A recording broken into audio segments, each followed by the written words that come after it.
Okay, so welcome back.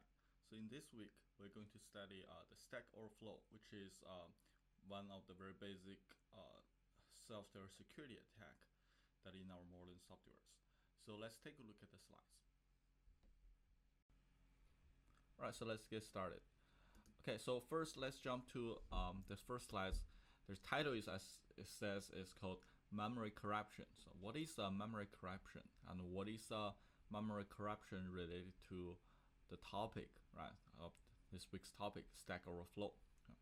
So memory corruption is actually been defined as modifying a binary's memory in a way that was not intended. So it's more like a broad umbrella term for most of what the rest of the class will be. So that means when you register my class, software security, for this fall semester, most of the time we actually just study this memory corruption things. There's just a vast majority of system level exploits just try to exploit this so-called this memory corruption, this idea. So one of the very famous attack of this so-called memory corruption is called Stack Overflow. So of course it's also one of the very basic ones. So let's start with the basic one. Okay. So before we talk about Stack Overflow, first there's another term that I want to clarify. It's called buffer. Right? So what is a buffer? Right? Buffer is, as I define here, is as a limited, contiguously allocated set of memory. So the most common buffer in C is an array. So you can consider it just like some sort of a continuous space where somehow located inside memory, and then we can use that to hold some information. Of course, one of the most common one is array, because we can use array to store data, right? There's a different type of arrays. We know that we can use the array to store numbers, strings, objects, sort of things. And this is just this figure is one that you probably already saw that multiple times in your programming class. Right? So this is like C arrays. Yeah. So this array has the size is 5.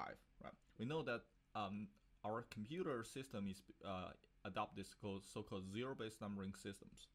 So the first element's index is 0, and then they're going to increase by 1 each time.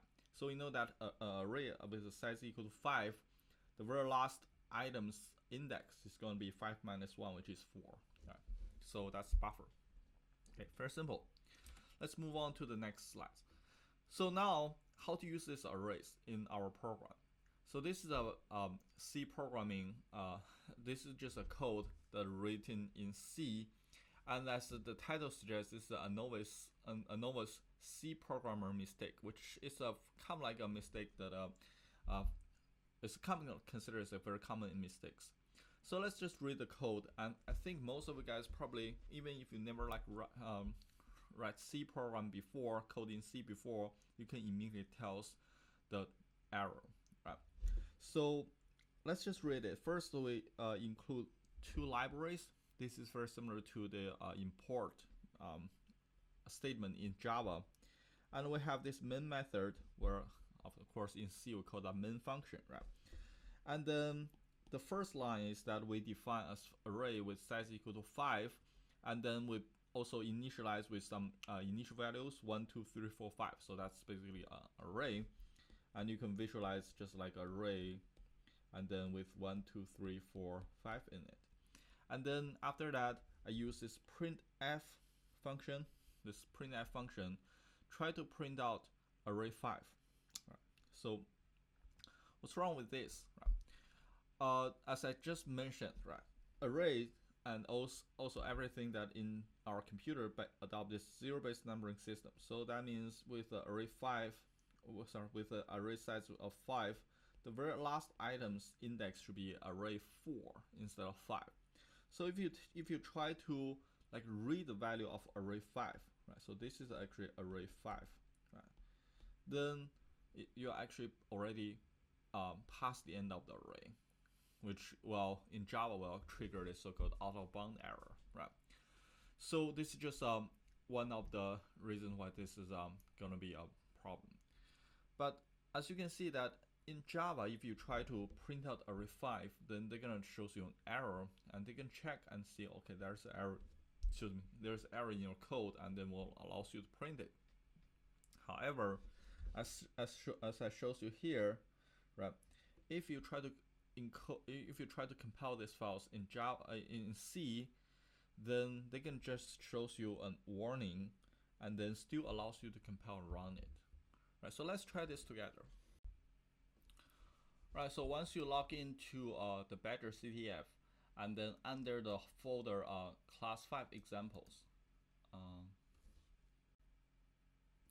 Right, so once you log into your Badger CTF account, and then under the folder of class 5 examples, then you should be able to see there's files called buffer.c, which is just contains the exactly same code as one shows in the slides. So we can try to check this by print it. Right, so once you print it, you see that this is exactly the same code as the one shows in the slides.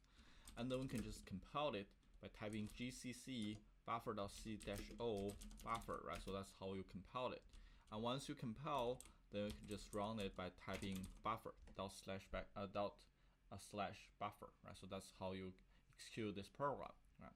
Because this is like the input is buffer.c and the output is buffer, and then we just execute the output. And once you run it, you can see that instead of like print out some error information tells you that it's gonna be an error, this time they actually just print out the number, and the number is apparently is 32767. Let's just run this again. So it's still 32767. So what that means? That means, back into the slides, that means that when you try to allocate this memory space, right? So they're gonna ask the computer to allocate this memory. So assume this is our computer memory.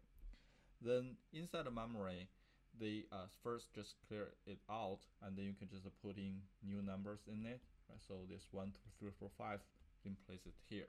And then in the next memory cell, they somehow already there's some value already states in there, preoccupied by this value, which what is the value again? Sorry, 32767. Yeah, so 32677. So that means there's already values there, and if you try to print it, then they're gonna read past this end of this buffer, which is the array that we just set, and then they're gonna print out the value. So this example just shows how easily it is to read past the end of a buffer. C, this program basically provides no built-in protection for this. Okay. Another example would be this one. This is another example that shows you that I'm trying to just build an array with size equal to 5, right? So that means the same size of array, right? 1, 2, 3, 0, 1, 2, 3, 4, 5 elements, and then I'm start to use a for loop to fill this array with the value 10, right? So that means I'm trying to build an array with size equal to 5, and then start to filling this array with number 10. However, the conditions that set here is less than or equal to 255. That means they're gonna run 256 rounds, and then that means they start from 0 all the way to 255. All this value will be all these memory cells will be override with number 10. As you can see, that's clearly this gonna clearly pose a threat or cause an issue, because this array size is only 5, and then we have no idea what the rest of this memory is gonna, what data that will be stored in there, and no matter what type of data it is, they're gonna be override by number 10, which will cause an issue. And as you can see, this time I'm not going to compile run. You can try this by yourself. It's in buffer2.c. But once you compile and run it, they're gonna probably print out abort, right? So this means there's something serious errors happen, so they have to shut down your program. Okay. All right. So I decided that let's just run this example. Just quickly run through this example. So I just download this buffer2.c, and then that's the code here, and you can just compile it by type gcc buffer2.c-o buffer2, and then execute by typing buffer2, and then you can see that this time they're gonna print out error message, slightly different than the one that shows in the slides, but it's basically the same thing. That shows you segmentation fault, core dumped, right? So this is a code abort. That's just a different system. Have different Linux system, and this I believe this is a iMac, so it's actually a Mac OS system. They have different like error message, but it's basically the same thing. So that means there's something wrong with your code. And in your Mac systems, if you run the code in my Mac system, if I run the code, they're gonna show this abort, and then you can actually check the crash report, right? So in the Mac OS system, they can provide you the crash report, and then in somewhere inside this crash report, right? Not sure if you can see that, so I'm just trying to zoom in a little bit, so you can see that there's an error shows you that this is a code Stack Overflow, right? So that means for this program, this example program, this simple program that I use is actually triggered a Stack Overflow error, right? So that's the error information. Okay. All right, so Stack Overflow.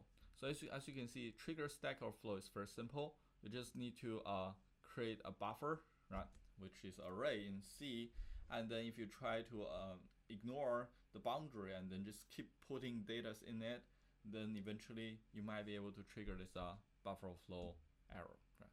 So Stack Overflow error, right? So what is a stack, right?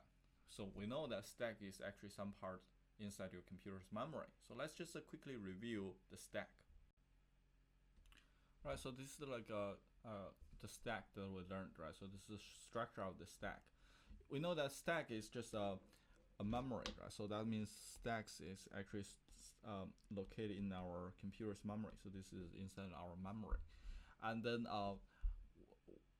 once you double click your program, once the program being loaded into the memory, there's a one like special region of your memory, of that software's memory, it's been assigned, and then we'll call that part of the memory stack. So it's just like a runtime memory, right? So this stack does not exist when you try to like read if you're not executing a program, simply just read the code of the program, then there's no stack. But once you double click, once you run the program, then they're gonna create a stack.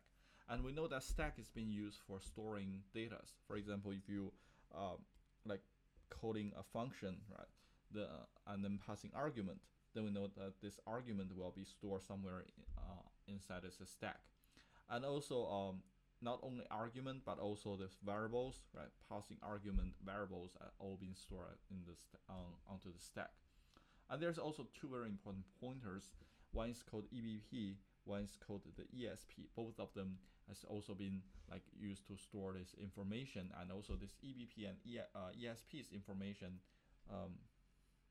EBP and EIP's information has also been used to store onto the stack, right? I'm not sure if you still memorize it, but let's take a look at this. So a very classical stack memories look like this. So if you create an array, right? So back in our 2 weeks ago when I teaches this stack, this part I didn't show you what is an array looks like if you try to create an array in your program, what is that looks like in the computer's memory. But here in this figure, I can show you that. Let's say that if you have a program that you try to pass in A and B, right? So that's a variable, and then calling a function, and inside that function you try to create an array. So if you take a look at that, then this is what the memory layout looks like. What is the stack look like? So we know that the stacks is actually growing from the high to low, right? So that means at the bottom of the stack is actually the high memory address and the bottom stack, and then the top of your stack is actually the lower memory address at the lower part. Is at the low memory address part, lower part, and then this is some variables, like so we have variable A and B, and that's going to be considered the one, or we can consider this argument being passed into the function. And then once you go into a new function, then they're gonna build a new stack frame. And then there's actually two very important things that are for values for a stack frame. One is this return address. This is a RET, which is actually the return address. One is this old EBP value. Right? So this is actually two very important things that have also been put onto the stack. And then on top of that, like if you create an array, then they're gonna use they're gonna create some space, allocate some space to use to hold this array. All right. So the question is, array we can consider like this, right? So once you create an array, like with a size equal to 5, then this is what the array with size 5 looks like. And once you try to fill this data, and if you take a look, if you draw this array inside this figure, it's like this, right? So you are going to have an array with a size equal to 5.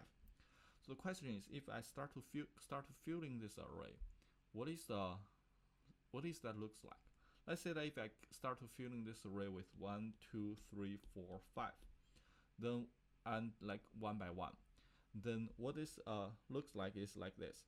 They're gonna start filling this array with 1, 2, 3, 4, 5. So you can see that there's actually something that hopefully that you can immediately notice, is that the stack itself, like say every time you push something onto the stack, they're gonna grow from bottom to the top. So that means they're gonna grow from high memory to low memory. However, for array, if you try to start filling data into the array, they actually just follow this array's this memory. So that means they're gonna copy the data from this low memory to the high memory. So there is a problem. So we know that if this there's no boundary check of this array, if I start to keep filling this one with data, let's say keep filling with 6, 7, 8, right? So although I just create an array with size equal to 5, I can still do that, still continue to fill this value. Then as you can see, this number 6, 7, and 8 I put there is actually been eventually override the value of EBP and the return address. So that's gonna cause a problem, because this EBP and the return address, we heavily rely on these two data to keep tracking about the stack. For EBP, we're gonna heavily rely on this to keep track of this stack frames, like the previous stack frames, the bottom of the previous stack frame. And also the return address is also more important, because this is actually the old EIP value. So that means once you finish this function, right, we are going to use this EIP value to return back to the previous program, right? So this is if this value has been modified, right, or been tampered, so there's gonna be a problem, because we'll not be able to return back to the correct memory address, right? So if you get confused, let me just use the quickly shows you the previous example that we use, and then shows you what is the problem of this modifying this EIP. Alright, so this is actually the previous example that I used 2 weeks ago. So if you completely forget what is this about, then you can go back and check the previous videos. So remember that once there's actually 2 functions. One is the main function, one is the add function. So this is actually where we are about to quit this add function and then go back to the return back to the main function. So the instruction that are gonna help us to do this is actually leave plus return. So let's just first let me just run this leave, so we can clear out this buffer, and then clear out this stack. And then once we hit to this return, then you can see that what the return will do is that this is actually the stack, right? So this is stack memory. So what this return will do is that they're gonna check the topmost value of the stack, which is the memory address, and then gonna use this memory address, putting this memory address into EIP, and then continue, because we know that EIP is actually the program counter. So that means whatever the value that been put into EIP will be considered as the next memory address that will be executed.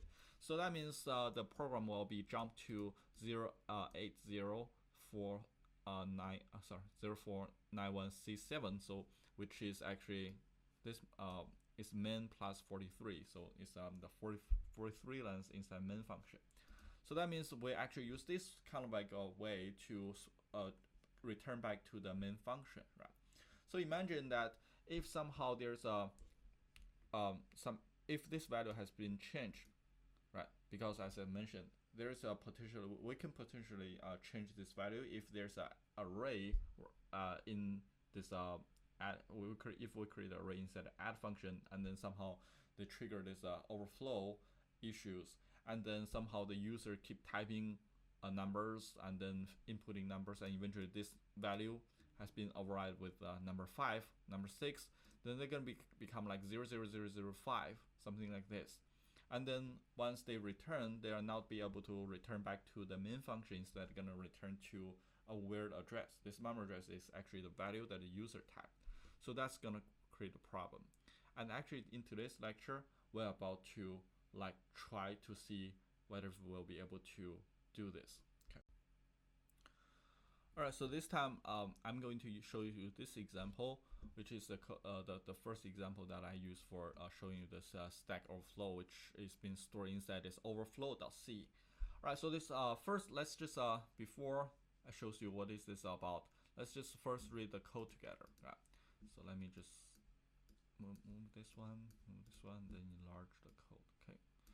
Right. So here is the source code of this program, overflow.c. As you can see, inside this overflow.c, there's three functions in total.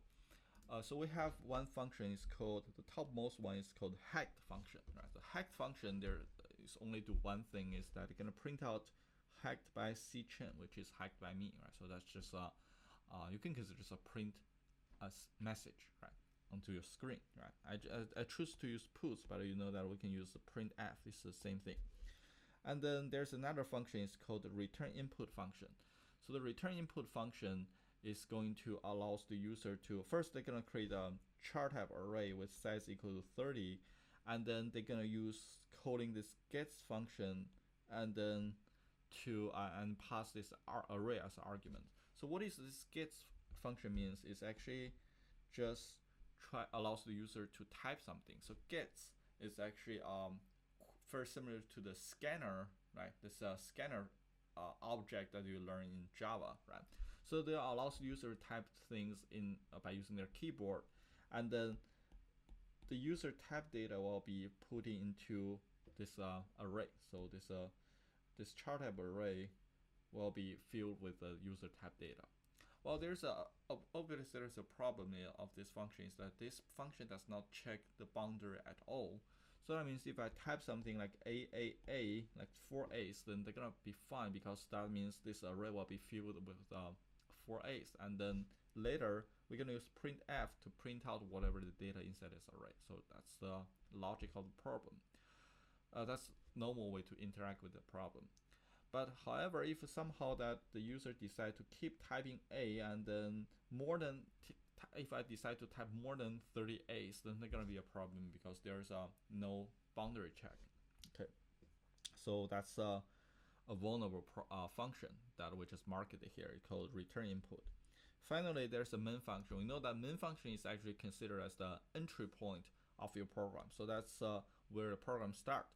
And then the main function in this program is also very simple, just call return input function. So that means they're gonna immediately brings you into the return input function. So as you can see from this code, there's one funny thing about this program, is that there's actually no function call for hacked function. So that means no matter how you interact with the problem, how you interact with this program, there's no way that this will be executed. Because if I want to call this hacked function, I need to literally put this hacked with a hacked with a pair of curly braces somewhere inside, either in the return input or inside the main function. But I didn't do that. So that means there's this hacked function will not be executed at all. However, this time, I'm going to show you something like, even if there's no function call in my main program, by launching this stack overflow attack, there's still a chance that this hex function can be called. And then how to tell whether if this being called or not is just to we can just check the output string. If we can see this hex by C-chain being printed with exclamation marks for sure, if that be printed, then that means this hex function has been successfully triggered, being called, right? Right. So let's try to run this one. Okay. Right. So once you log into Badger CTF, then you can go to class 5 examples, and inside this class 5 examples, you should be able to see the one of files called overflow.c. First, let's just take a look at the content inside this files, which is the code that I just shows you, right? So exactly the same code. So now let's just try to compile these files. So this time, in order to compile it, is actually we actually need to type a lot of commands. So let's just and you need to be very careful about this. So first, just we need to type gcc and then overflow.c, which is the input, right? And -o overflow, which is the output. So normally, if you just try to run this program, try to execute this program, then this is good enough, right? So I mean, compile it, that's good enough, right? So let me just first show you that we can just compile it and run it. So once you compile, you can see that there's some warning signs being shows up. Says warning gets function is dangerous and should not be used, which we already know that because this gets function here does not check any boundaries of the user input, so that will triggers issues. So first, just let me just run this overflow by type ./overflow, and once you run it, then they're gonna well, first there's nothing being printed, but as you can see, the cursor is just hold it there. This is because they actually run to this gets function. So this gets function will hold and then wait the user to type something. So let's say if type ABC, then once I hit enter key, the ABC will be put into this array and then later on will be printed. So that means they're gonna echo it back. So if you hit enter key, then you can see that they're gonna shows you ABC and ABC. So it's just whatever the type here that will be echoed back. We know how to broke this kind of program because we know that if I'm just if the thing that I type like beyond the boundary, which means that the length of the string is longer than 30, that's gonna be a problem. So let me just type some random strings that is very long, and once you hit the enter key, you can see that this time they first gonna echo it back, right, as we expect, and then they're gonna shows me something like 131 segmentation fault core dumped, right? So very similar to the one of the running result of the previous example, the buffer2, right? So the buffer2 is also going to run and then shows me the same the same error message. So that means the segmentation fault core dumped is actually means there's something error. Most probably is because there's a stack overflow triggered. Okay. All right. So that's just shows you how to interact with this program and then how to break this program, trigger this vulnerability. But as you can see that there's still not what we want, because what we want is that we want to call this hack function. So what we did is just simply trigger this segmentation fault. But somehow if we can figure out a way to call this hack function, that would be great. So let me show you how to completely like leverage this kind of like use this kind of explore this vulnerability and then to like trick this program to call this hack function. Right, so before we move on to the actual code and to launch this attack, so let's first take a look at our attack plan. Right, so what is our plan? So you can see that this is actually I just draw the stack, right? So you can see that this is actually the stack memory, right? And then if this is the stack memory of our program, I mean the overflow that program, then apparently on the top there will be some memory that being used for hosting the arrays, right? So this is the where this array is being placed, right? So this is the array, and the size of the array, we already know that the size of array is 30, right?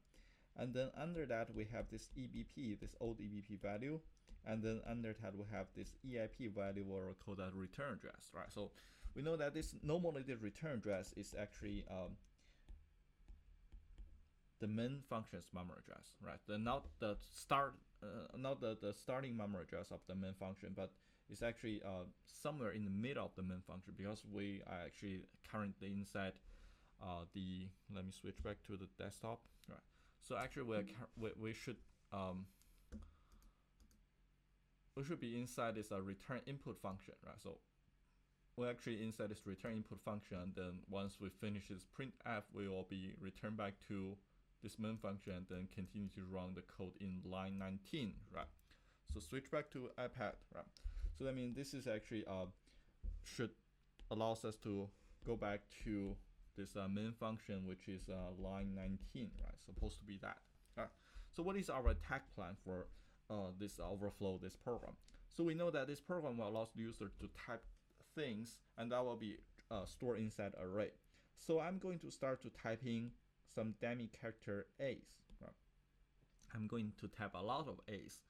Of course, as you can see that if I type enough of A's, a lot of A's, then eventually they're gonna trigger this out of bound error. They're gonna start to overflow to other area of the memory, because they grow from this top to the bottom, right? So they're gonna start to override this EBP value, which is fine because we're not going to use this EBP anyway. So we just override with a bunch of A's, right? So of course you can, if you prefer B or C or any characters, that's fine, right? Or numbers, that's totally fine. We just fill in with some dummy characters. And then once we reach to this EIP value, or the return address value, which is supposed to be a memory address for this main function, right? Inside the main function. This time we actually deliberately or put a value on purpose, which we're gonna put in a memory address of this height function. So we're going to replace this EIP to a memory address of the beginning of the height function. So that means that once they return it back to, once they try to return from this a return input function, and then when they try to return to the main function, this time they are not to be able to do that, but instead they're going to go to the height function. So that's actually the plan. Right? Okay. So now once we have the plan, then we can actually try to test to see whether if our idea works or not. Right, but before we actually launch this attack, there's several like protections we need to be aware of, and we need to actually shut down all these protections. So the protections that is being built inside our Linux system is called ASLR, Address Space Layout Randomization, DEP, Stack Protector, and also there's one extra one is called PIE, Precision Independent Encoding, right? So I want to close all of them, right? So therefore we maybe they will give us a very like a kind of like a program without any protection. So therefore we can easily achieve our goal, right? So the question is how to compile how to close it. For this ASR is actually a system level like protection. So we need to actually change our rule to the root user, and then we need to tweak this value of your system settings. So you need to first become a root user, and you need to write 0 into a file inside our system, right? So apparently you cannot do this in Badger CTF, because Badger CTF is actually just a Docker container and then run inside our host systems. So the good news is that I can turn off this one by you. I can shut down this ASLR for you. So therefore you don't have to, shut down this one for you. So you don't have to do this by yourself. By default, you can consider this ASLR has already been shut down. And then the other thing that we need to do is, of course, we need to close and shut down the rest of the protections. How to do that? We need to adding some flags when we compile the programs. You need to add this -f, right? No stack protector, and -z exec stack, right? To shut down this stack protector and shut down this DEP, right? So when you try to compile these files, right? All right, so let's try this together. All right, so this time I'm going to actually log into my own account, which is not your student account. So therefore the folder and stuff is a little bit different compared than the one that in your system. So if you try to follow the operations that I typed here in the better CTF, you may not be able to get the same output, but this is just for education purpose, right? So first, I want to switch to the root user, so therefore I can shut down this ASLR, right? So I just type sudo -I, and then type my password, and then therefore I'm actually now, as you can see, once these indicators turn from this 3 kind of like log greater than this sign into this hash key, there's actually a word from this $sign to this pound key or hash key, then that means this is actually indicate that you already been elevated into the root user. So first I need to type echo 0 and then type prox sys kernel and then randomize via space. So this means that we just write number 0 into this randomize via space. If you want to take a look at this, this is actually just a file inside your computer system. Each Linux system has basically all your Linux systems, no matter whether it be Ubuntu or any other program, any other like distributions, they actually all contains these files. And if you take a look at these files, you can see that it just contains one number, right? At current, this number is 0, right? So normally this number should be 1 or 2.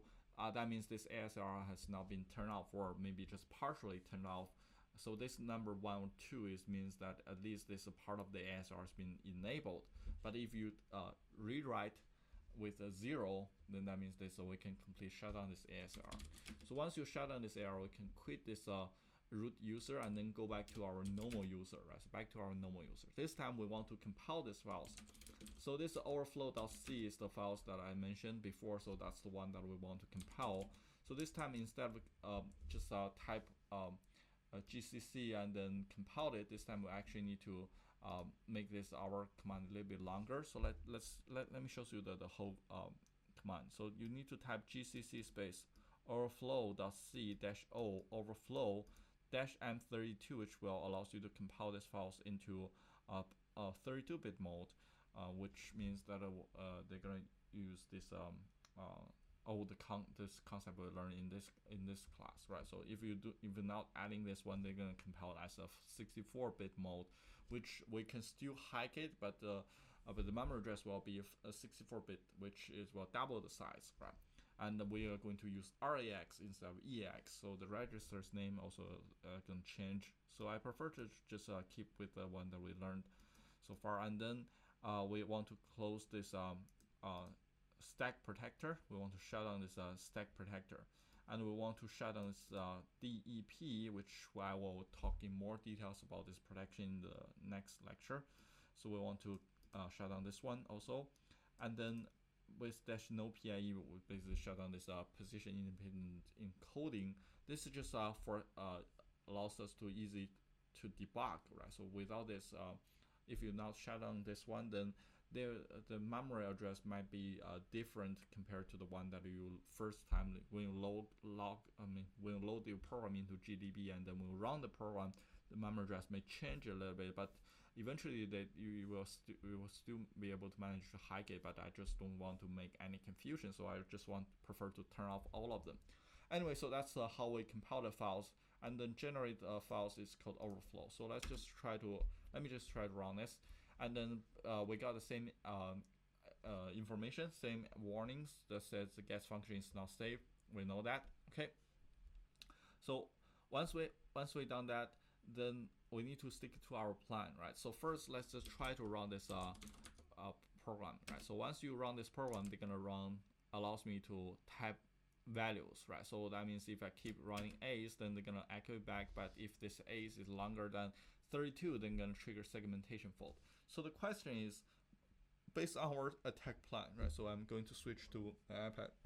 Okay. So based on our attack plan, we need to know that the number of A's. So we need to know the exact number of A's, which I always call that the magic number, right?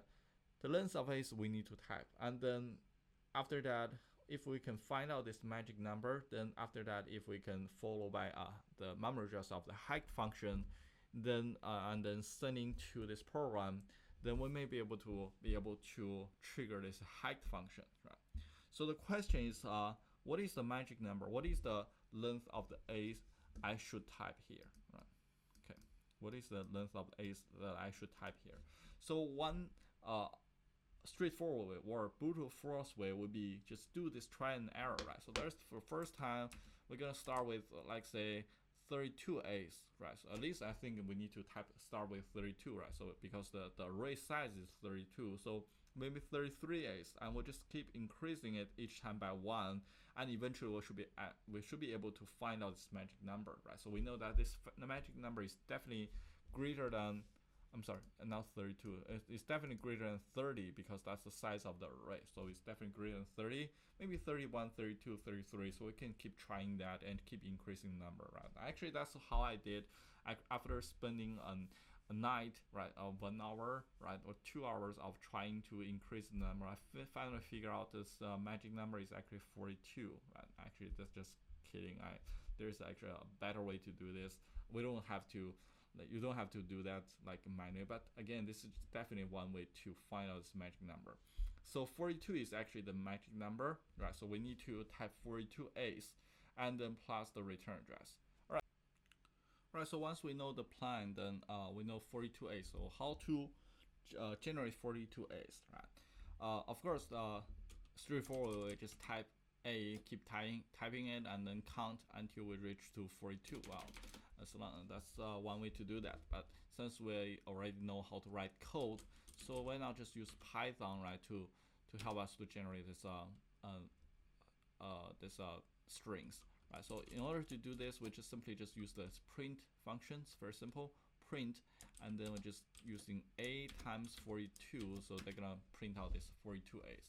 Right, so that's how we generate 42 A's. And if you want, you can simply just copy this one, right? Copy it, and then create another files called input, and then just copy this 42 A's into it. So that's just 42 A's, right? So that's the magic number that I said that will allows me to like reach to just above this old EIP, right? And then we need to replace this our target our plan is that we need to use the 42 A's plus this return address, right? So we want to find out the return address, which is the address of this hike function, right? So we want to find this hike function's memory address. So how to find this hike function's memory address? We already have this binary program, right? The overflow program. So we can use GDB to help us, right? So we just type GDB overflow to fire up this GDB, and then this time we can just first type BISAS hike, right? So this will allows me to they're gonna ask the computer to print out this the memory address of the hike functions for me. So the memory address of the hike function is actually I know it's in this deep blue, so maybe hard to read. Let me just copy it to here, so you can see that the memory address is actually 0x08049186. So that will be the memory address of the hike function. So based on our plan, if we can find a way to put this one into input, right? So this is actually our shell code. So we want to just putting this memory address here. But if you do this, if you just like pasting 42 A's plus this memory address like in this format, it won't work because this apparently is just a string. So that this is not how this memory address being stored inside our computer's memory, right? Remember that back in like 3 weeks ago, I teach you this so-called little endian format, right? So I said that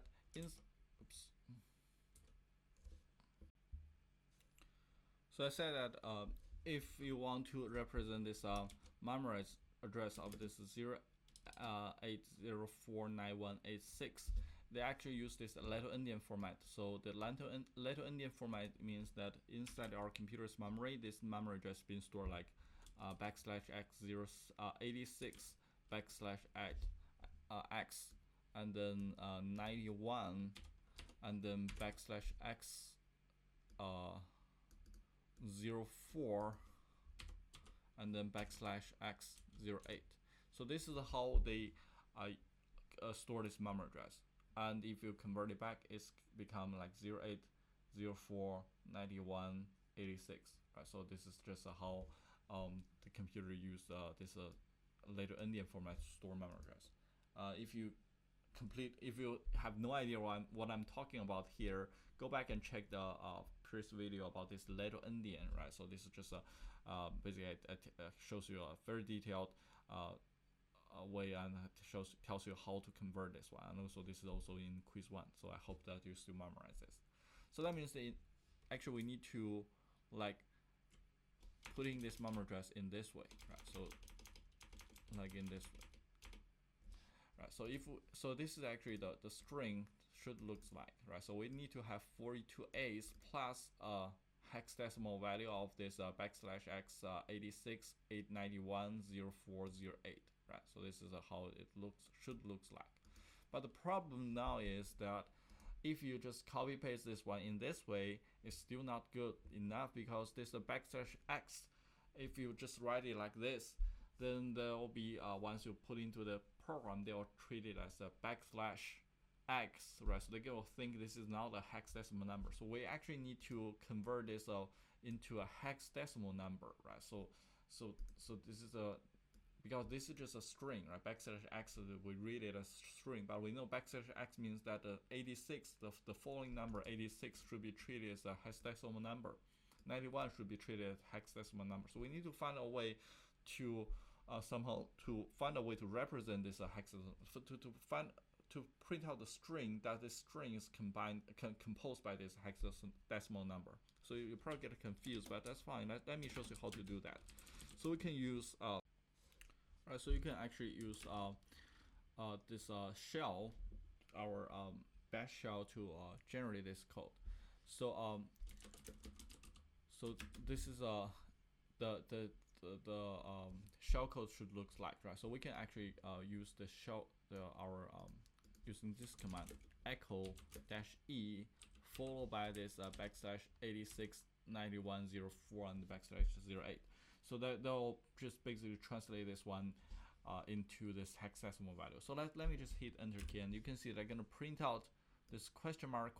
It looks like a very bizarre things, but that is because this hexadecimal value cannot be properly displayed, because this backslash x86, there's actually no corresponding characters for inside this ASK2 tables. Therefore, there's no way to display it. But therefore, they just try to display question mark. But we know that this question mark is actually this value, right? This is actually 86 91. They treat it as one question mark, and then that's another one, and that's exactly the memory address of that we want to place, because that's going to be represent the memory address of 08049186, which is the memory address of hack function.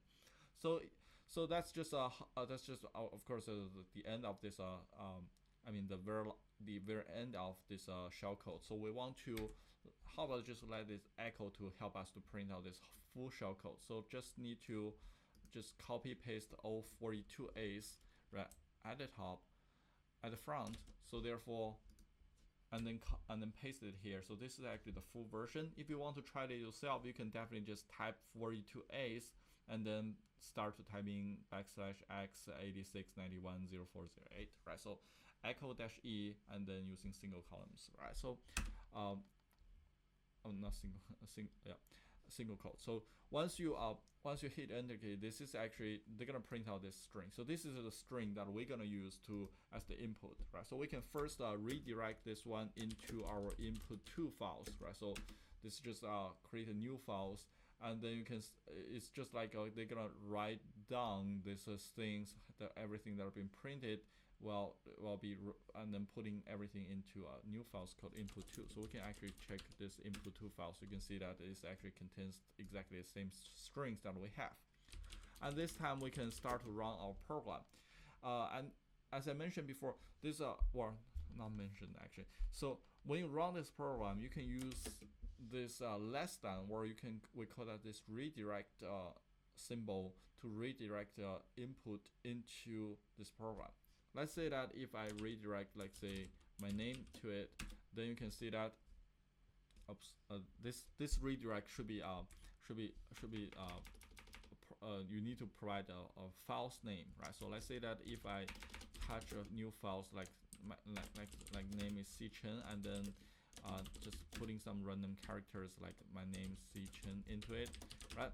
Then you can just try to redirect these files in it. You can see that this is the equivalent to type C Chen to this overflow, this program. They're gonna be echoed back, right? So because normally when we run this overflow program, you need to type this C Chen, type this by yourself, and then once you hit enter key, you can echo it back. But this time you don't have to type it. You can just put in whatever you want to type into a files. So this time the good news is that we actually have everything that we want to type inside this input2 files, because this is exactly the shellcode we want to send into this program. So therefore we can definitely just do this, right? So we can just do dash overflow dot backslash overflow, and then using this redirect everything that inside this input2 files into this program. That will be treated as the input, right? So input2 is actually the contains the shellcode. So let's just run and hit enter key. So as you can see that once I hit enter key is actually the moment of truth. We finally successfully launch our first attack, which is called the stack overflow attack. So after typing this bizarre characters, we finally somehow trigger this hacked function, and then they're gonna print out this hacked by C Chen. Because normally when you interact with the program, they're gonna echo back whatever you typed here, but this time they are not going to echo back.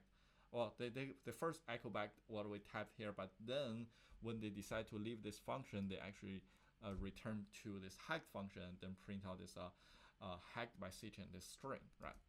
Alright, so that's basically shows you how to launch this stack overflow attack, right? It's very basic, simple, right?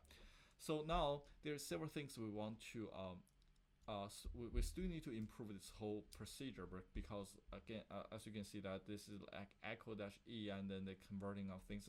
Everything is just works, but we want to do better, right? And also there's one thing that I didn't mention is how do I know this magic number is 42? It's 42 characters.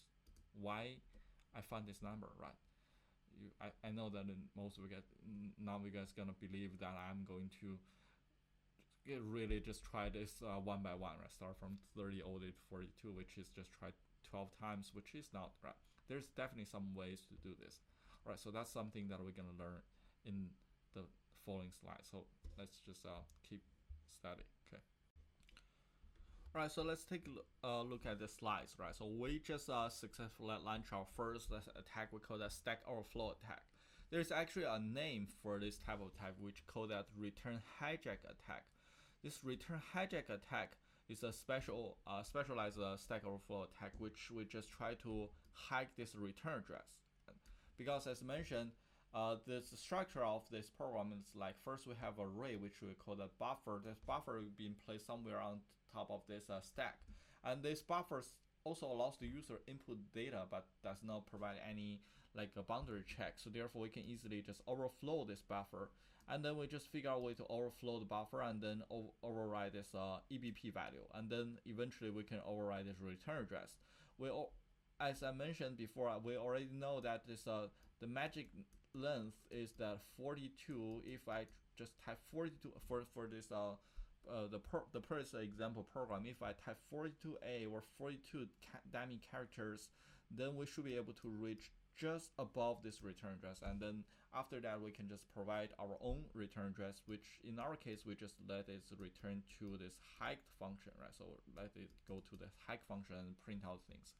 So this is called return hijack, right? So the return address will be stored on stack when calling a new function, which we call the EIP, right? So that's basically will be reset the EIP register. So the local variable will be stored on the low address. If the variable is an array and if we store too many data, it will cover the return address, which store a high address. So that's called return hijack.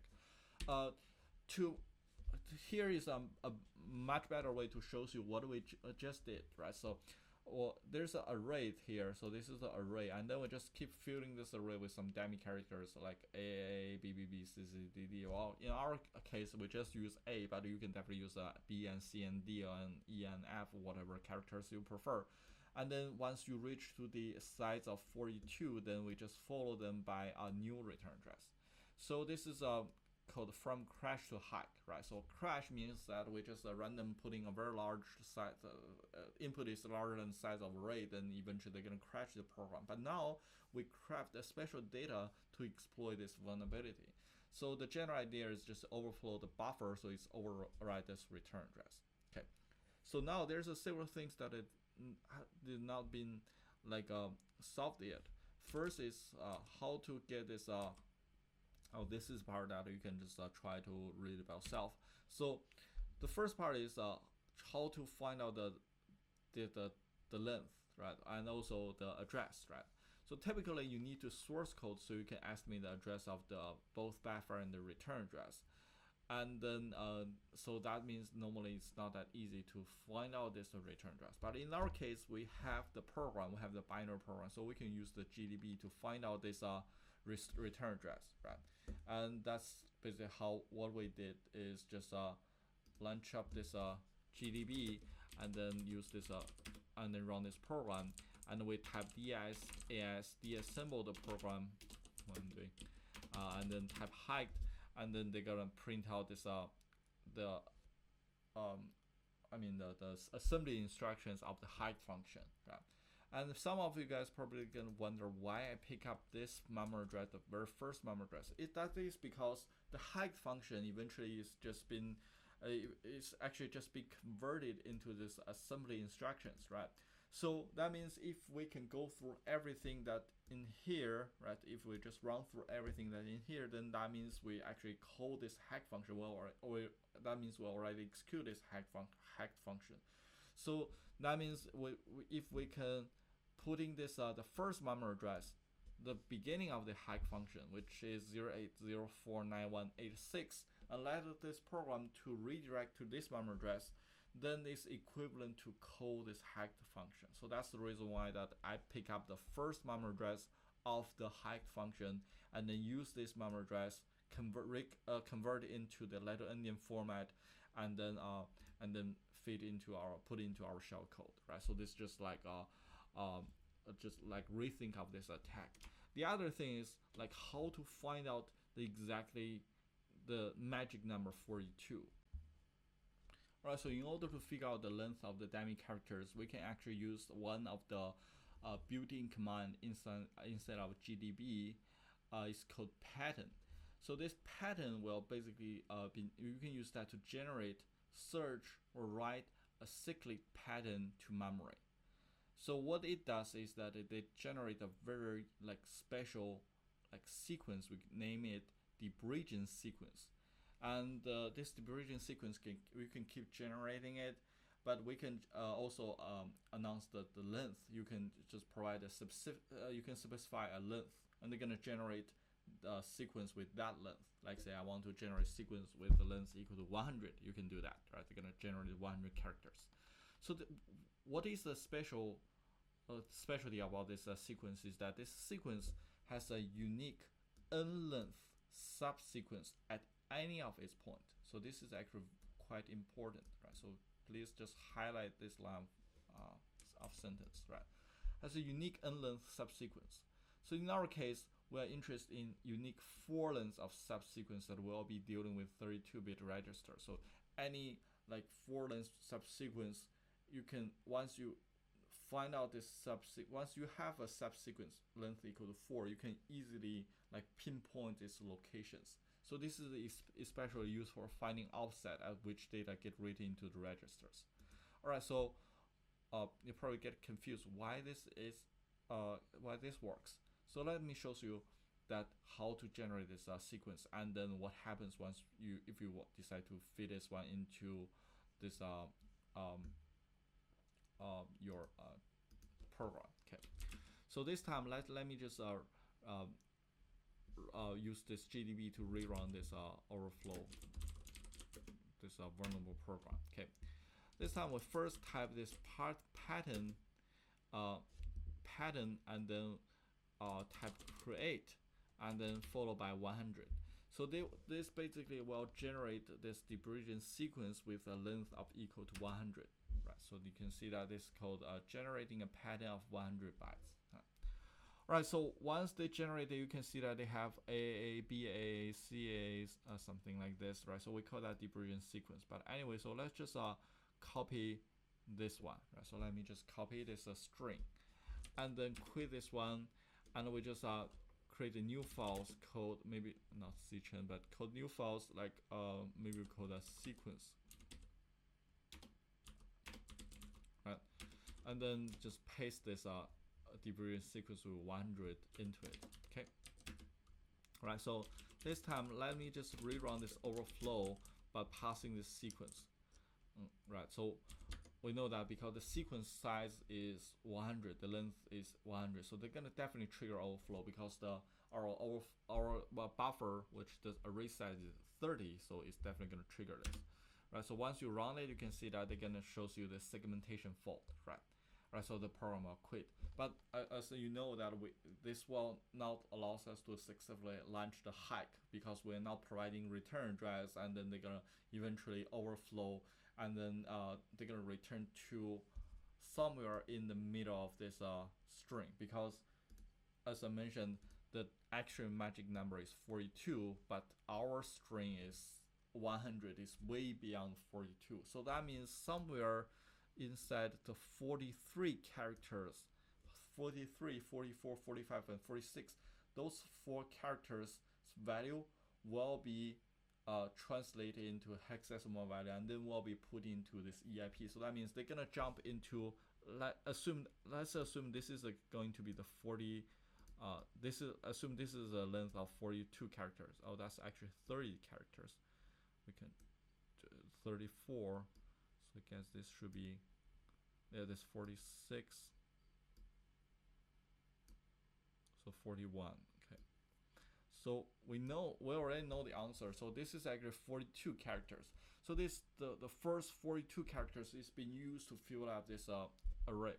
Right, starting from, and after that, this AALA, these 4 characters ALA, it will be placed into the EIP. So that means once you run this program, once you fill it, once you inputting things like this, the program will crash. And when the program crash, they're actually going to be redirect into a memory address of 0xAALA that has the hexadecimal value of AALA located. A lowercase is 61, so they're gonna redirect to something like a 6161, and I don't know what is the lowercase also has 2 value, but somewhere in there. So, right, so this is just a redirect to a wrong memory address, but that memory address does not contain anything, so therefore we see the segmentation fault. But the good news is that we can also, this AALA also being put into EIP. So once we know the value inside the EIP, then we will know the length of the magic number should be, right? Because if we see AALA being put in here, then we can, because this is a special sequence, so we can uniquely pinpoint the location of this AALA. So therefore, anything that above that, we can just count the length, and we know that 42 characters. So therefore, we know that the magic number will be 42. All right, so let's try to use GDB to test it, right? So this time we use GDB to run this overflow, and then we just run this program, and then and also feeding this sequence into it, right? So once you're feeding this sequence in it, just like what we expect, right? So this EIP, you can see that first they definitely just trigger this overflow, so therefore the program will halt, right? They're gonna quit. And then you can see that the string has been filled in with the stack is contain a lot of strings, but we don't care.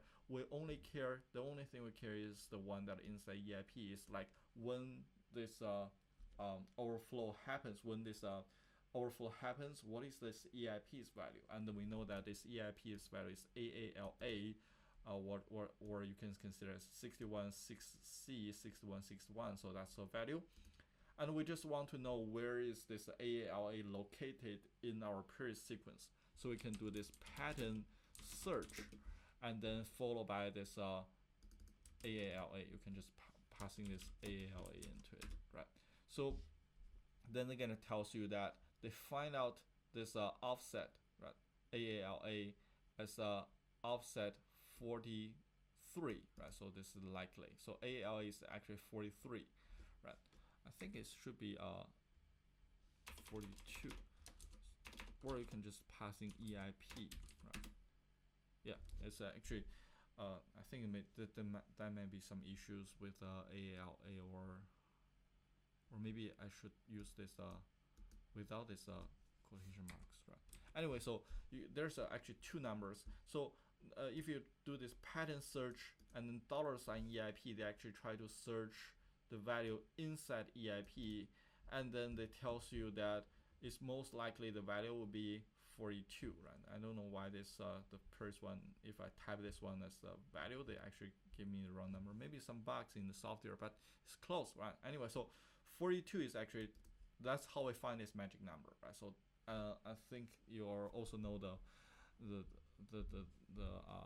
root, how we get this 42, right? So they just try to use this special sequence to do that, right? So now we already solved another issue, right? So we know that we if I give you a new program, you can use this pattern to generate this sequence and then feed this sequence into the program, and once the program halt, and then you can read this EIP's value and then find out the offset, right? So we know how to find this magic number.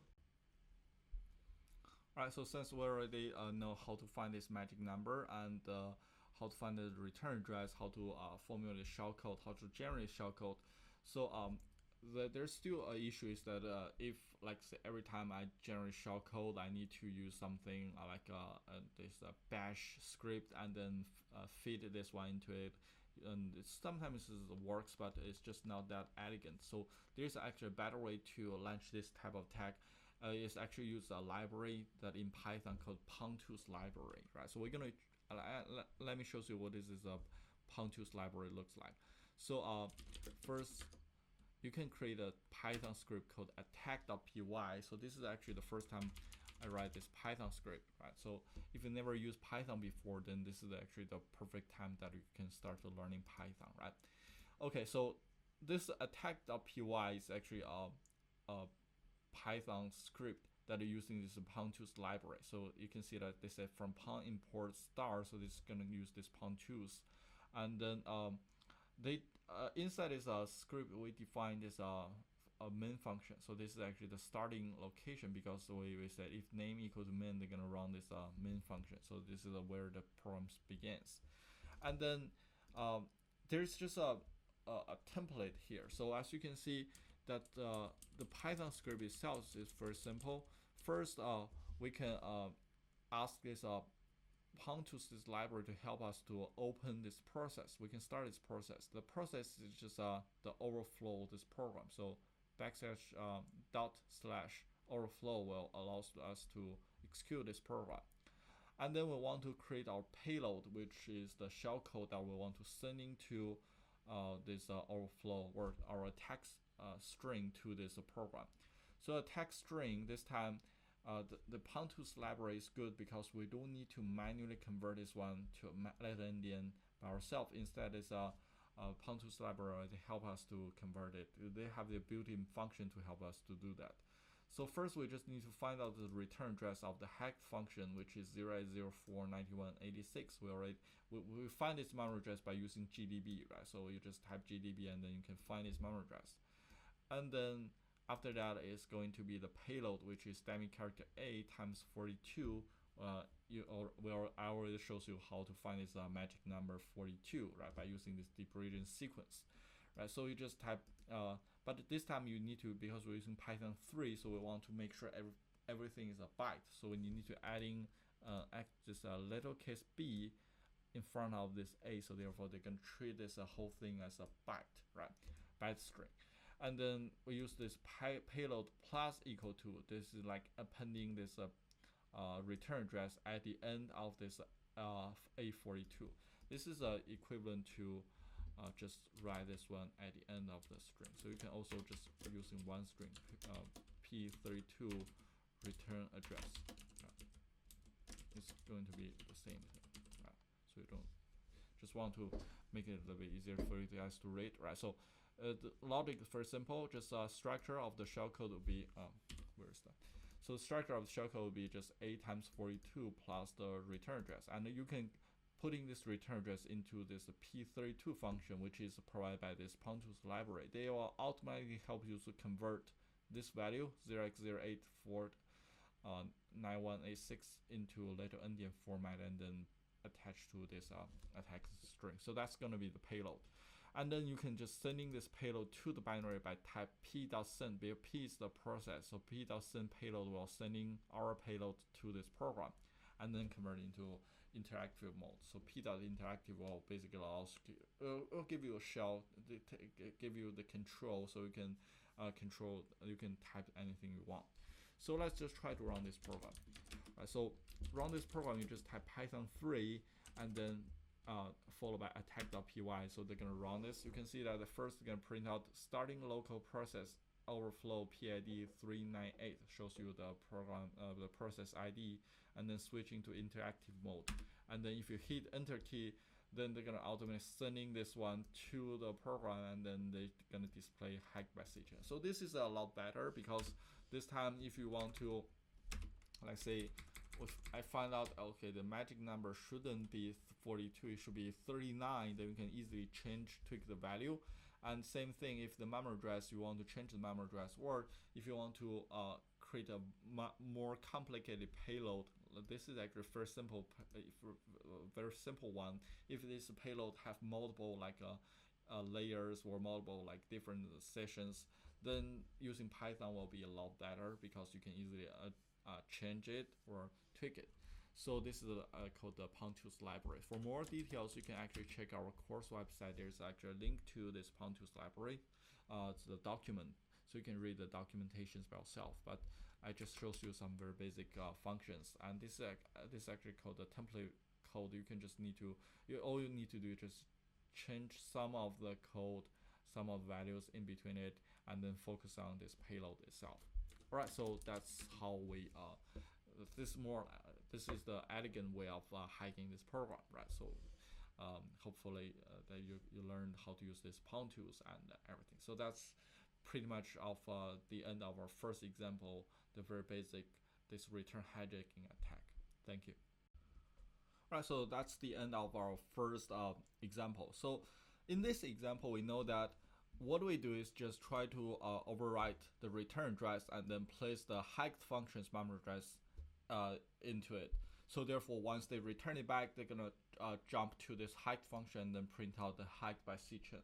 So as you can see, that there's actually one limitation, is that this hacked function is actually the one that we hard coded here, or put it there, so therefore we can call it. If there's a no hacked function, then we don't know where to go, right? So this is actually the limitation of this return hijack, or we call it the return hijack attack, right? So the return address need to be we need to return to a certain function or part of the certain memory address, right? So if we cannot find such function or such memory address that might be useful for the hacker, then it's really hard to launch this type of attack. But wait a moment, if you think about it, so let's just take another look at this our attack plan, right? So this is actually the attack plan that I mentioned. So for this return hijack attack, right, we actually try to type 42 dummy characters plus the return memory address, right? So if you take another look at this, the 42 character is a lot of space, right? Let's assume that this time, if like say enlarge the array size, let's say that if the array size is 100, then how about instead of typing dummy characters, how about use the shell code, right? So that means this time, instead of typing a lot of A's, B's, C's, this meaningless stuff, why not just write our own shell code into it? We know that shell code can be considered as a small program. It's a program in the binary format, and then we translate into hexadecimal value. So why not just write our own program? When they ask me to type things, instead of typing dummy characters, I just type a program. And then instead of jump return back to the hacked function, how about just return to the beginning of the stack and then let the shellcode to be executed, right? So if this can work, then there will be a breakthrough of it's actually a quite improvement compared to our this return hijack attack, because this time the shellcode is the one that we typed. So therefore we can literally type anything we want. We can create our own program, and then whatever we created will be executed. So that will be perfect, right? So this is actually something that I'm going to show you in the next example. Okay. So this is called the jump to shellcode attack, right? So jump to shellcode attack is that we put some code in the buffer, right? Buffer means, in our case, means the array, right? By saying array means that when they ask me to type things, right? I know I can type A B B B, but this time I type shellcode, and then this shellcode will be first treated as a string, but later we're gonna set this return address to return to our shellcode. So therefore, if we can let this return address to point to it, then we know that they're gonna execute. They will treat it every single character we typed. They're gonna treat it as a program, and then they're gonna execute it. Once they execute it, then we know that they're gonna either print out something or maybe launch some other stuff. So we can do anything we want. We're not limited to this hide function, the one that will be hard-coded one. Instead, we can actually code anything we want. So this is a much better attack. So let's take a look at this jump shellcode attack. Okay. But before we talk about, I'm not sure you still memorize it, how to crafting a shellcode, right? So the shellcode in our previous lecture, I said that can be easily crafted by simply just deassemble a program, right? So first you are using this assembly instruction to create a program, and then once they assemble it, they're gonna print out this this hexadecimal value, which is just a translation from this binary code into hexadecimal value. So this EB19 is actually equipped to jump 1B, right, something like this, and then 31C0 is equivalent XOR EX. So we know that if you just extract this EB1931C0 and then putting them together, you can create a shellcode, right? So this is if you want to, if you still get confused and have no idea what I'm talking about, then just go back to the previous videos, previous lectures, check previous lecture videos. I have fully explained how to do this. But you know that this is like a shellcode we have. So if we just use this shellcode and then place it into our this attacking script, and then letting this return address pointing to the beginning of the shellcode, then we might be able to launch this type of attack. So now change our plan, right? So this is our new plan of attack. So we want to first fill this stuff into the array, right? So when ask me typing things, I start to typing shellcode, and then we need to find out the memory address of this stack, right? Because of the starting position. So where our shellcode, where is the first location, where is the memory address that stores our shellcode, and then we're just letting it to pointing to there, right? Of course, this type of tag we still need to know the magic number, because the total length of the shellcode might be a little bit smaller than the magic number, so we still need to fill in some dummy characters or things at the end, so therefore eventually we can successfully override the return address. So that means anything that we did before, we still need to do that. The only change is that we are not only fitting, writing this dummy character, but replaced with part of the dummy characters will be replaced by shellcode. And also the return address is not going to be a fixed, it's not going to be a return to this hacked function. Instead, we need to find out the beginning of our shellcode, that memory address. So this sentence that I put it there says that I need to use GDB to figure out the memory address of the beginning of the buffer. Right? So that's going to be the new return address. All Right, so the program is inside is a cat overflow.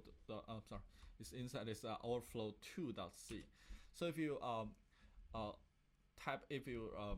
check the content, you can see that it's basically it's the same code. It's not exactly the same, but it's the same code compared to the first example. The only difference is that I actually enlarge this array size. So in the previous example, I set this array size to be 30, and then we know the magic number will be 42. But this time I actually changed this length to 50. The reason why that actually enlarged a little bit is because I want to support some large size shellcode, right? That's the only reason, right? Otherwise, you can still use 30, but 30 would be too small. Sometimes you cannot fit some like powerful shellcode into this array. So anyway, so I changed the size into 50, and then let's see how to launch this jump to shellcode type of tag. So first, of course, we still need to compile this program. So in order to compile this program, we still use the same functions. We type GCC, we type this overflow 2. Actually, if you try to compile it inside this better CTF, then they may shows you missing of libraries.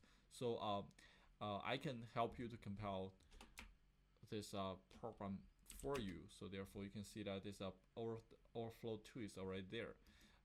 Basically, how to compile it? Actually, I just compiled it here on my own account, right? So this is not inside container. I'm going to compile it by typing GCC. Let me just clear it out. I'm going to type GCC overflow 2.c -overflow 2, and then -m32 convert that into compile some 32-bit, no PIE, and then disable the stack protector, disable the DEP protection, right? -zexe stack. So that's how I compile this overflow 2. But you probably will not be able to do this inside the better CTF. But the good news is that the overflow 2 is already compiled and then in here, so we can directly use this. So first, let's just try to there's several things we need to do. First, we need to find out the magic number, because now the length of the array is changed to 50, so we need to know what is the total length of the string should be, right? So in order to do that, we can just type gdb overflow 2, right? So this time we can still use this pattern create a pattern with equal to 100, right? So and then we need to copy paste this string and then put into the files, right? So remember last time I already put this string into this file sequence, right? So in your folder you probably also see the sequence. So we can simply just run this one and then sending this sequence, right? Sending the sequence into it. By the way, you don't have to always you don't have to always follow this type 100. Sometimes if the array, if say I create an array size equal to 100, then you know that this sequence might be, the magic number might be greater than 100, then you can just type create 200. They're gonna create a longer this sequence, which longer this sequence. That'll be good, right? So and you can also create 500, 1000, depends on your case. But in our case, in the second one, although this we enlarge the number, but we know that it's still just 50, so it's should be within this range of 100. So that means the magic number should be less than 100. So 100 should be good, right? So again, so in order to do that, we can just we can just use R and then redirect this sequence into it. So that means we run this R means we run this program, run this overflow 2, and then we redirect that we're sending everything, which is this depreciation sequence, as the input into this overflow 2 program. They're gonna trigger an error, right? Buffer overflow. So once you run it, of course they can trigger this buffer overflow. But what most important things that we want to take a look at is EIP value. So therefore we know this AAQA is actually this subsequence of this sequence. So we need to pinpoint or locate where this subsequence, and then we will be able to find out this magic number. So the good news is you don't have to manually do that. You can just do this pattern search and then type EIP, and then they will immediately tells you that this time the actual magic number is going to be 62, which makes sense because 30, when the array length is 30, then the matching number is 42. This time the array is enlarged by 20, it's become 50. Then therefore the matching number also increased by 20, so it's now 62. So 62 is actually the new magic number for our problem. Okay. Right. So now we know the magic number. Then the next thing we need to know is the shellcode, right? So we need to find out shellcode to write, and also we want to create our attack script. Okay, so this time I can actually use this attack.py, right? So this is our previous attack script, and then I just copy it to attack2.py. So attack2.py is supposed to be used for attacking this overflow 2, this program, right? And then we just need to change it accordingly, right? So first, we can treat this as a template code, right? So first, the process name should be changed because this one is for running overflow, but now we are trying to attack overflow 2. And the return address also need to get changed. But now, let me just type dead beef, right? So let me just random type this character, dead beef.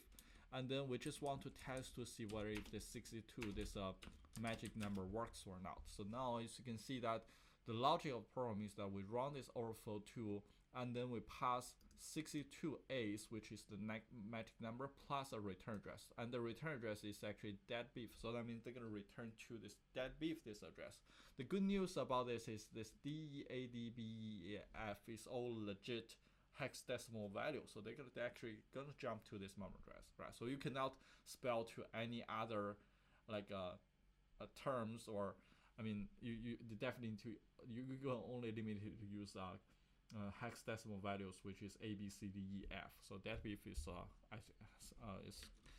actually a legal value. All right. So anyway, so let's just run this attack2. Right. Sorry, Python 3 attack2.py. Right. So once I run it, you can see that okay. So they actually trigger this sequence scgb, right? So we can actually run. Right. So probably let's just continue to this attack. So when you run this attack2, there's basically a trigger stack of this overflow vulnerability. But the problem is because I jumped to 0x dead beef, and then somehow there is just no error information. So let's just try to use this return hijack attack one more time. So we use GDB and then find out the memory address of the hacked functions. Therefore, at least we can test to see whether if the 62, this magic number, is correct or not.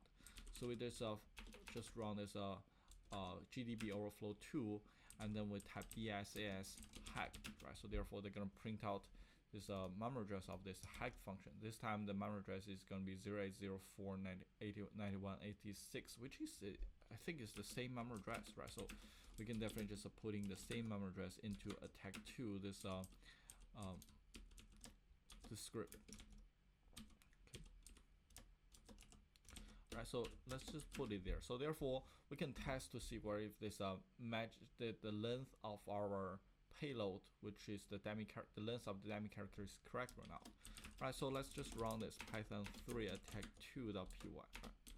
Right, so if you run so as you can see, this time it actually means that our attacking script works, right? So the hack by C-chain has been triggered, right? So that means we can successfully launch this return hijack attack for the second example, right? We've successfully find out the memory address of everything, but now we want to do this. This time we want to write our own shellcode.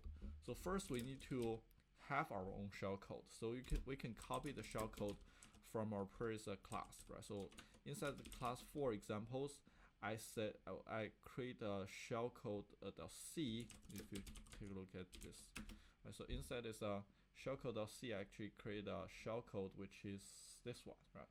So this shellcode.c, I also ask you what is the output if you run this shellcode.c, and if you run it, you're gonna print out this hello world. So this is actually the shellcode allows you to print out this hello world. So this time I just want to copy this shellcode, and then because it's just a string, and then into our this class 5's this tagging script. Okay, so we want to first create another variable called shellcode, and then just equals to the string. So this is going to be the shellcode string, and because this shellcode string should be treated as a hexadecimal value, so should treat it as a byte. So we need to adding this b at the front. This is actually something new for this Python 3, because in Python 2 they actually treated this string and byte as interchangeably, but this time they don't do this implicit conversion anymore, so we need to write b at the front. Anyway, so that's going to be the shellcode we are going to use. And then so now the payload also need to change. The current structure of the payload is that we start from dummy characters, but this time I want to start with shellcode. So we don't need to use this we don't need to use we're not always use this dummy characters. Instead we can use first we just use shellcode. Right, so that's going to be the payload is like this. Let me just break into 0 parts. No, not just using one line should be much easier. So the payload will be like this. So first we're just adding this shellcode at the front. So first the payload begin with our shellcode, and then after that would be bunch of A's, right? Because we also want after we're adding the shellcode, we still want to make sure that we can successfully override this return address. So therefore the length of this dummy character A is very important. So in this case we can just set its length to be equal to the length of shellcode, right, minus 22. So this is actually the new length, and also this is minus. So therefore we need to enclose with this enclose this one. So therefore they're going to be shellcode, which is this shellcode plus some dummy character A's plus the return address, right?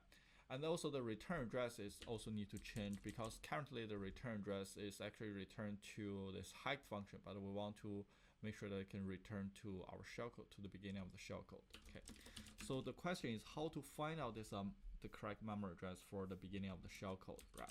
So this time we can actually just run this program, right? Run GDB, using GDB to run it, and then once we once we load this GDB, then we can try to first disassemble this main function. So you can see that we need to first know the logic of the code, right? So let's go back to my slides, right? So let's go back to the slides and then read the code together. Okay.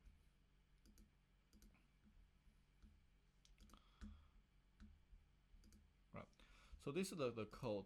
I mean this is not exactly the same code as the one that for the second one, but the only difference is that I changed the size from 30 to 50. That's the only different part. But other than that, it's the same. So we first need to know the logic of the code.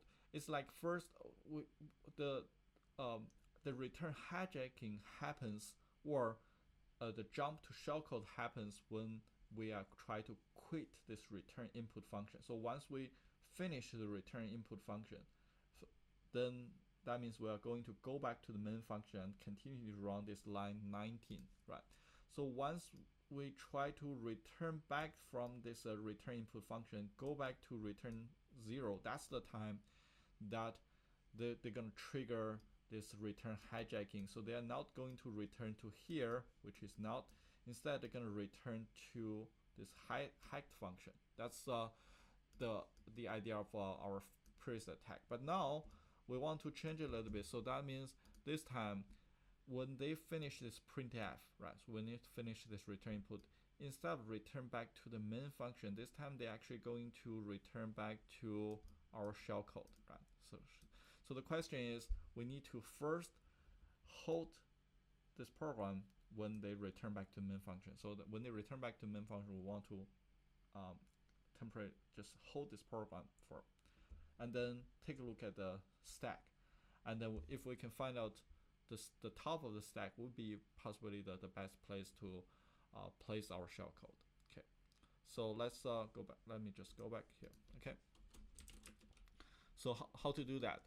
So because you can see that there's actually two call functions inside the main function. The first one, as I mentioned before in our previous lecture, I said it's gonna be related to some PIE stuff. We don't need to worry about. We don't care about that. And the second shell call function is actually called a return input. So that means starting from here, they're actually calling this return input function, or brings you to the return input function. And then this value, this move ex0x0, which is the one right after this call, is actually a good good position or good location to hold this program. So we can just type br star and then type this 0x080491fc, which is just this statement. Just when they return back from the return input, they should return to this memory address, return to 0804991fc. So let's just set a breakpoint for this. Again, set a breakpoint for memory address. You need to type a star at the front, followed by this memory address. You can just copy paste it here, right? So once you have a breakpoint, then you can we can run this program. So they shows you starting the program, then hold. It's not actually hold because they're actually waiting my input, right? Remember that they use this gets function to read user input. So I just type something, and then as you can see, once I finish and hitting the enter key, then they're gonna trigger this hold, right? So they sort of trigger our breakpoint. So they're gonna hold it here, right? They're gonna stop this program just right before they try to execute this move ex0x0, right? Which means that we are just about to return. We'll just return back from this return input function. Okay. All right. So what is the most important part is that it's actually the stack memory, because when they return it back, right? They are actually, this time they return back to 8491fc, but we know that we want them to return to our shellcode, right? So because this time there's nothing inside the stack, but once I type a lot of things, then there's definitely something that inside this stack. So we want to make sure that instead of return back to this memory address, I want to return to the top of the stack, which in this case is going to be 4FD6A0 might be the memory address, right? So let's just copy this memory address, okay, and quit it. So FFD6A0 is the top of the stack memory, the top of the stack when they return back to the main function. So that probably will be the memory address that we want. So we can just copy paste it here, and then that will be the return address. So if everything worked like the way that I expect, then they're going to first putting the shellcode onto the stack, and then the top of the stack, the memory address will be this memory address, and then they're gonna return it back, right? But the thing is that this memory address is just the one that we guess. It's not guaranteed that it's gonna work or not gonna work. So there's so we need to make this program much more robust, because as you can see, we need to find out exactly this memory address when we feed this shellcode. So this may not work, but let's just try it, right?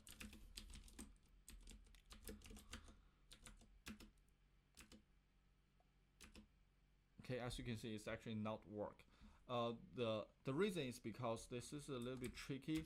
You need to find out exactly the correct memory, and then that's very hard, because once we put in the shellcode itself, I mean, once we're sending this payload itself, I mean, the array itself may enlarge, and then that means the memory address of this stack of the stack memories also can change. So it's really hard to find the correct memory address.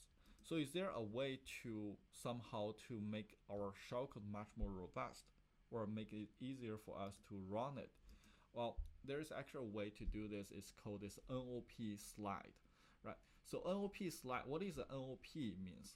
NOP is actually just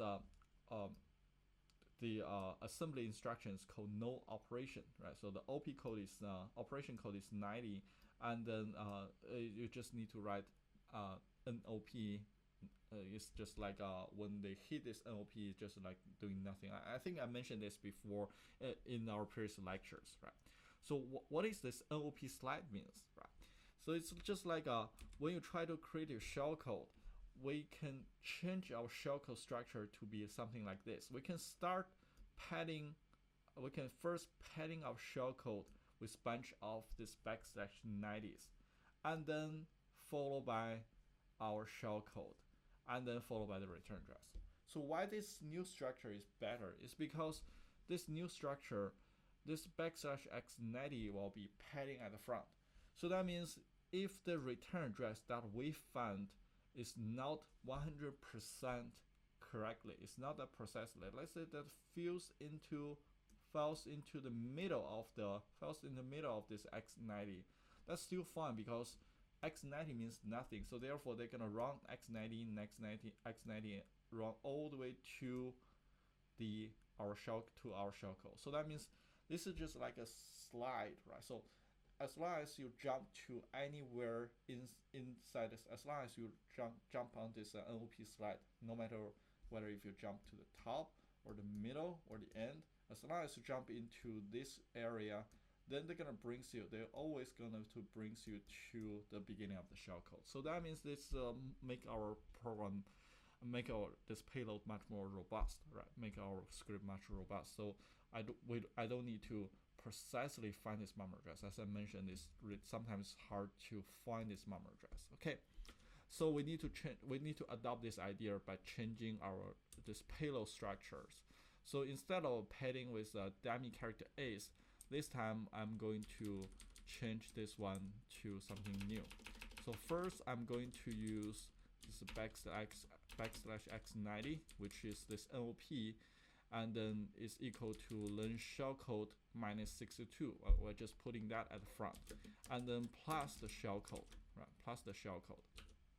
So therefore the change of the structure is actually make our code a lot better, because first we have this NOP slide. We have a lot of x90s, right, at the front, and the size is just equals to the length of shellcode minus 62. Sorry, it should be I think the length of shellcode is incorrect. It should be 62 minus the length of shellcode. Otherwise, there's gonna be a negative number, right? So 62 minus the length of the shellcodes plus the shellcodes plus there's a return address. So that's the final version of our attacking script. And then just this time, let's just try to run this attack2.py, see whether this time works or not. Okay, so as you can see, this time actually our attack script works. Because why this works? Because you can see that they print out this hello world here, right? So this hello world is actually the shellcode, right? So that means our shellcode has been successfully executed, right? This is the shellcode that we put, and then eventually they actually run this program and print it, right? Pretty cool, right? So why this is a much more powerful attack? Because the shellcode is the program that we create. So literally we can create any type of program. But which program is the most powerful one, if you think about it? So the most powerful program that we can create is the terminal itself. That means if we can create a small program that allows us to run another terminal, then we can definitely just run any like ls, dir, cp, or any of this Linux command here. So therefore we have our own shell, right? So this is the most powerful one, I think, right? So luckily there's actually a lot of different versions of the shellcodes available online. So if you see that actually there's just one that is copied here, is this EB1F. This is actually one of the shellcodes allows you to execute this bin sh. So let's just copy this shellcode into this attack2.py, right? And then replacing this our old shellcode, right? So this time we're using this new shellcode, right? So I'm going to use this new shellcode. This shellcode is the one that I copied from internet, which is supposed to execute this bin sh, this command, right? So therefore they're going to generate the shell for us. And then let's just once I'm done replacing it, let's just try to rerun this program and see whether they're going to work or not. So Python 3 attack2, sorry, right? So this time once I run it, and then if you hit enter key, the shellcode will be sent and will be executed. So this time, as you can see, if I keep typing the hit enter key, they will not be not gonna this program not gonna quit. Instead, I can actually type ls, which is actually list all the folders inside, list all the files inside your folder. So this is actually quite powerful because, as you can see, normally this overflow tool is a program that just echo whatever I type, echo the string back, right? And then in our first attack, we try to change this program into running this hike function. So therefore, every time you run this by providing this attacking string, that by sending this string, then this hack function will get triggered. And then in this jump shellcode attack, I actually created this shellcodes here. And then once I send shellcode, the hello world will be printed. This time, actually, I create a much more powerful shellcode, and then I completely change this program's logic. So this program is not going to echo it back. Instead, the program itself is turned into a shell, which allows me to interact with the computer. So that means the overflow tool is become a shell. It's equivalent to this bin sh. It's like every time I run overflow tool and then sending these bizarre characters, they're gonna run this bin sh for me. So therefore, I can type any command I want. Imagine that if I'm a hiker and then you are running this overflow tool as a root privilege, then if I sending this string, then I will become the root user. So literally, I can delete any files or changing any, or copy any files, download any files. I can do whatever I want. Right? So this is just a one of the very powerful attack. Right? So you can also check, like say, what is the stuff that inside is of course there's a no like what is the inside the sequence, right? Right. So if you type cat sequence, they're gonna shows me what is the data inside these files, right? And what is the data that inside overflow2.c, and they're gonna print out, right? And also I can do copy, remove anything I want. And also, I just want to let you know, this is not my shell. This is not this is not the one that we usually use, right? So because usually we use this as a root user, but this is not the shell. This is actually the shell that's been created by this vulnerable program, right? So like just this is actually the shell that being created by this but once we attack the overflow 2, they create this shell, right? So anyway, so this is another type of tag. Is called jump to where is that? Let's go the jump to shellcode attack, right? And this is very powerful ones, right? So in your lab, so let's just shows you that basically what we did, what we learned from this class. Okay. So in today's lecture, we actually learned several things. First, I shows you that because our computer used this buffer to store both the user input data and also being used to store this return pointer or return address. So therefore, if this buffer, they don't do this boundary check and then also allows the user to fuse this buffer with the input value, then I can start to typing a lot of like 41, which uppercase A's. And if I just keep typing, eventually all these A's will be override this the EBP base pointer and then the return pointer, right?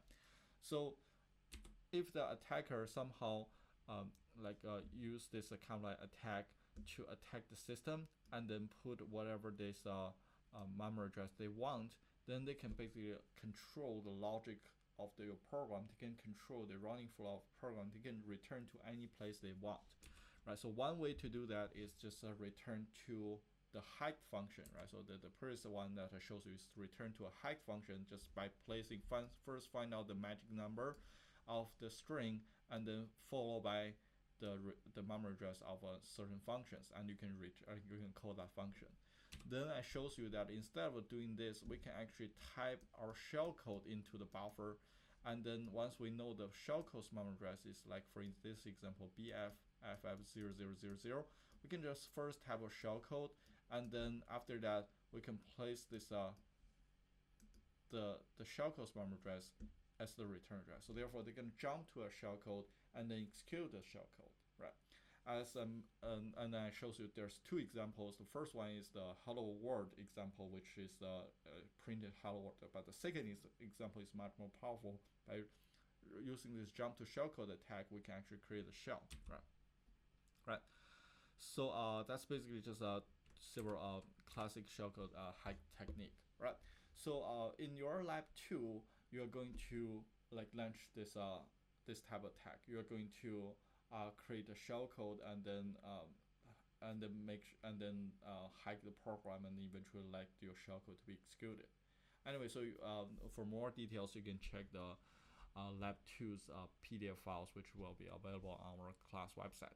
I think that's all for today. It's just a lot of steps, and hopefully that's you can understand the basic concept behind this Stack Overflow attack. And then in our next lecture, we can move on to another type of attack called return-oriented programming attack. We're gonna talk more details in our next lecture. All right, see you guys next week.